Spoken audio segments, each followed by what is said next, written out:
Good evening mga palangga. So for tonight's video ay magluluto tayo ng ginisang ampalaya. No? So kasi wala tayong ulam. Pasensya na, medyo malakas ang ulan. Kaya medyo maingay ang ating audio. So ganun lang talaga yon. So first is maghihiwa tayo ng ampalaya. Ayan. So hindi na yung magkakasawat-pahalan. Hindi kasi ako makatayo. Gawa ng, alam yun ay may sugat yung ating paa. Tapos maghihiwa naman tayo ngayon ng bawang.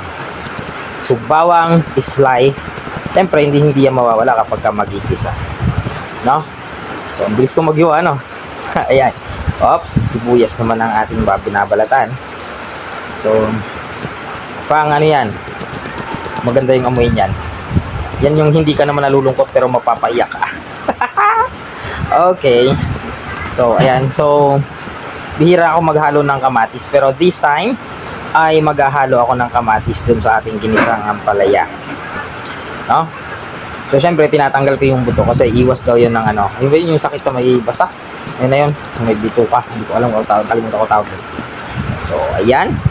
So, nihiwa natin yung ating kamatis. Tapos, bumili na rin ako ng halagang 40 pesos na karne na ihahalo natin doon. Para naman kahit pa paano makatikim lang tayong karne kahit pamisa-misa. Ano? So, ayan. Sawain lang na maliliit. Depende sa kung anong gusto nyo.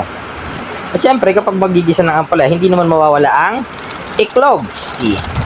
So, ayan. So, ang bilis ko magbate. Buti hindi natatapon. Ano? Talagang ganyan talaga ang buhay. So, upo lang muna tayo gawa ng medyo masakit yung ating paa. At syempre, yung ating ampalaya ay lalamasan natin sa asin. So, lalamas natin sa asin para medyo matanggal naman yung ampalaya. Pero wag lang kakalimutan na yon babanlawan. So, ayan, tayo ay magigisa na. Sisimulan natin magisa.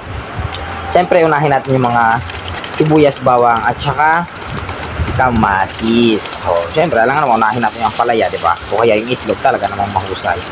O, siyempre, konting ganyan. At ayan na yung ating karne. Pagkasigisahin yung ating mga rekado, isusunod na natin yung ating karne.